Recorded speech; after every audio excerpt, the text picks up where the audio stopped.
हर हर महादेव शंभो काशी विश्वनाथ गंगे। हर हर महादेव शंभो काशी विश्वनाथ गंगे। हर हर महादेव। दोस्तों, सरिता भक्ति मार्ग में आप सभी का स्वागत है। आइए हम भूत भावन भगवान भोलेनाथ माँ पार्वती के चरणों में प्रणाम करते हुए श्री शिव पुराण की कथा को श्रवण करें। रुद्र संहिता सती खंड। दक्ष की 60 कन्याओं का विवाह। दक्ष और वीरणी के यहाँ देवी शिवा का अवतार। दक्ष द्वारा उनकी स्तुति तथा सती के सद्गुणों एवं चेष्टाओं से माता पिता की प्रसन्नता। ब्रह्मा जी कहते हैं, देव ऋषि, इसी समय दक्ष के इस वर्ताव को जानकर मैं भी वहां आ पहुंचा और उन्हें शांत करने के लिए सांत्वना देने लगा। तुम्हारी प्रसन्नता को बढ़ाते हुए मैंने दक्ष के साथ तुम्हारा सुंदर स्नेहपूर्ण संबंध स्थापित कराया। तुम मेरे पुत्र हो, मुनियों में श्रेष्ठ और संपूर्ण देवताओं के प्रिय हो। अतः बड़े प्रेम से तुम्हें आश्वासन देकर मैं फिर अपने स्थान पर आ गया। तदनंतर प्रजापति दक्ष ने मेरी अनुनय के अनुसार अपनी पत्नी के गर्भ से 60 सुंदरी कन्याओं को जन्म दिया और आलस्य रहित हो धर्म आदि के साथ उनका सबका विवाह कर दिया। मुनीश्वर, मैं उसी प्रसंग को बड़े प्रेम से कह रहा हूँ, जो सुनो। मुने दक्ष ने अपनी 10 कन्याएं विधि पूर्वक धर्म को ब्याह दी। 13 कन्याएं कश्यप मुनि को दे दी और 27 कन्याओं का विवाह चंद्रमा के साथ कर दिया। अंगिरा तथा कृष्णाश्व को उन्होंने 2 कन्याएं दी और शेष 4 कन्याओं का विवाह ताक्ष्य के साथ कर दिया। इन सब की संतान परंपराओं से तीनों लोक भरे पड़े हैं, अतः विस्तार भय से उनका वर्णन नहीं किया जाता। कुछ लोग शिवा या सती को दक्ष की ज्येष्ठ पुत्री बताते हैं, दूसरे लोग उन्हें मंझली पुत्री कहते हैं तथा कुछ अन्य लोग सबसे छोटी पुत्री मानते हैं। कल्प भेद से ये तीनों मत ठीक हैं। पुत्र और पुत्रियों की उत्पत्ति के पश्चात पत्नी सहित प्रजापति दक्ष ने बड़े प्रेम से मन ही मन जगदम्बिका का ध्यान किया तथा गदगद वाणी से प्रेम पूर्वक उनकी स्तुति भी की। बारंबार अंजलि बांधकर नमस्कार करके वे विनीत भाव से देवी को मस्तक झुकाते थे। इससे देवी शिवा संतुष्ट हुई और उन्होंने अपने प्रण की पूर्ति के लिए मन ही मन यह विचार किया कि अब मैं वीरणी के गर्भ से अवतार लूं।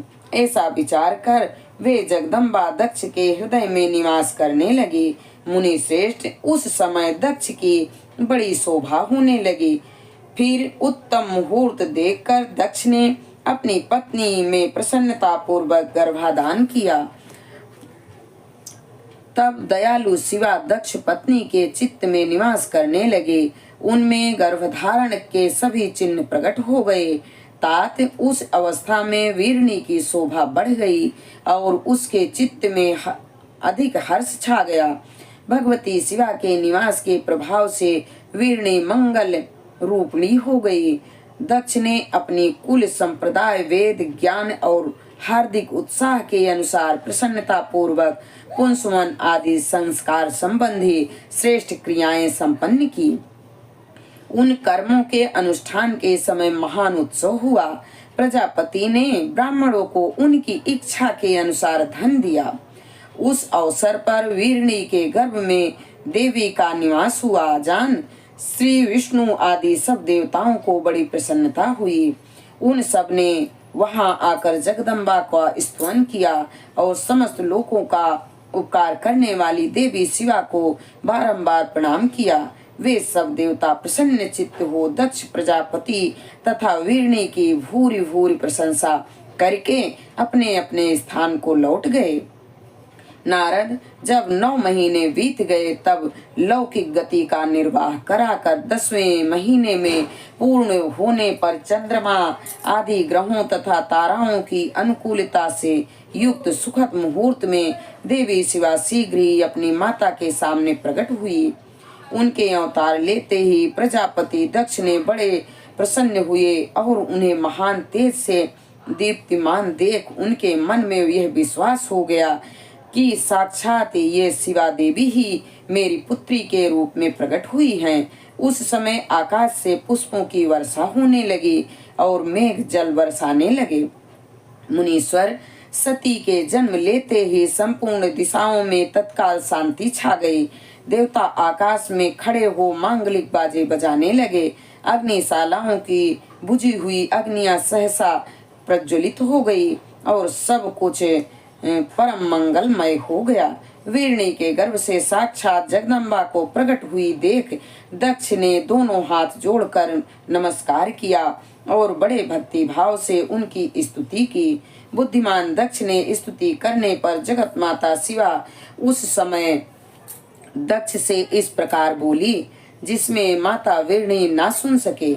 देवी बोली, प्रजापते, तुमने पहले पुत्री रूप में मुझे प्राप्त करने के लिए मेरी आराधना की थी। तुम्हारा वह मनोरथ आज सिद्ध हो गया।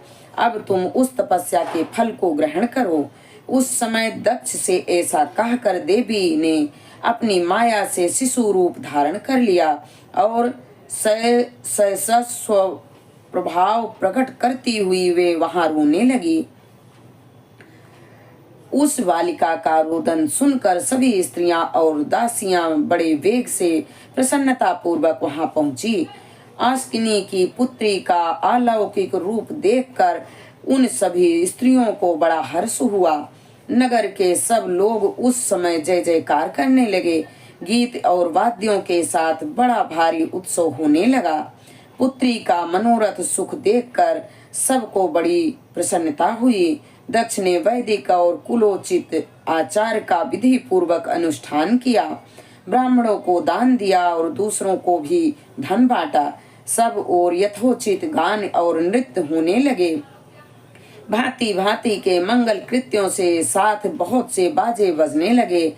उस समय दक्ष ने समस्त सद्गुणों की सत्ता से प्रशंसित होने वाली अपनी उस पुत्री का नाम प्रसन्नता पूर्वक उमा रखा। तदनंतर संसार में लोगों की ओर से उसके और भी नाम प्रचलित किए गए, जो सब के सब महान मंगलदायक तथा विशेषता समस्त दुखों का नाश करने वाले हैं। वीरणी और महात्मा दक्ष अपनी पुत्री का पालन करने लगे तथा वह शुक्ल पक्ष की चंद्रकला के समान दिनों दिन बढ़ने लगे। द्विज श्रेष्ठ, बाल्यावस्था में भी समस्त उत्तमोत्तम गुण उसमें उसी तरह प्रवेश करने लगे जैसे शुक्ल पक्ष के बाल चंद्रमा में भी समस्त मनोहारिणी कलाएं प्रविष्ट हो जाती हैं। दक्ष कन्या सती सखियों के बीच बैठी बैठी जब अपने भाव में निमग्न होती थी तब बारंबार भगवान शिव की मूर्ति को चित्रित करने लगती थी। मंगलमयी सती जब बाल्योचित सुंदर गीत गाती तब स्थाणु हर एवं रुद्र नाम लेकर स्मरण शत्रु शिव का स्मरण किया करती थी।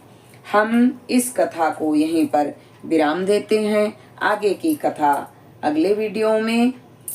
हर हर महादेव शंभो काशी विश्वनाथ गंगे हर हर महादेव।